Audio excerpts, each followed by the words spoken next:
Hey guys, welcome to Learning Japanese Lesson 7, I believe. Today we're going to do a quick coverage of the Japanese existential verbs, and those three verbs are imasu, arimasu, and irashaimasu. And those are, of course, the mas forms, not the what you might call the dictionary form, which is that's a conjugation of them already.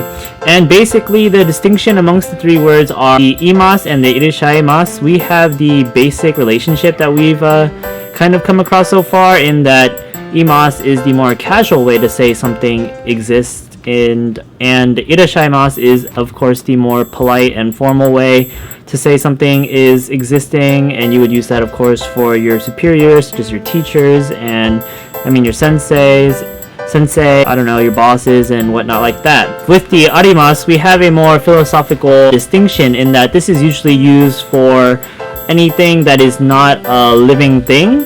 So we use arimasu for like objects. If there's a book on the table and you want to say that there exists a book on the table, you use arimasu instead of imasu. And there's actually a kind of strange criteria. Sometimes imasu is used for certain types of animals, and sometimes arimasu is used instead. I've read that with cold-blooded animals you don't use imasu and you use arimasu instead, which is weird because that's basically saying that cold-blooded creatures aren't worthy of being organisms or something like that. But that's the basic criteria in categorization. So with that, we're gonna just go through some quick examples, and it should be easy to get the hang of, and that's about as thorough as we need to get. So we'll start off with the probably most simple, which is arimasu, and an example sentence would be kaban no naka ni enpitsu ga arimasu. And basically what I just said is, inside my bag there is a pencil, or there are pencils. And so there's not much to note in this sentence, other than the fact, of course, what I've mentioned is that arimasu is used for pencils because pencils are inanimate objects. They don't have living blood in them. They're just tools for our usage. In contrast, say you were on the telephone with your friend and you're trying to meet up or whatever, then you ask him his location and you say doko ni imasu ka. It's a very simple thing.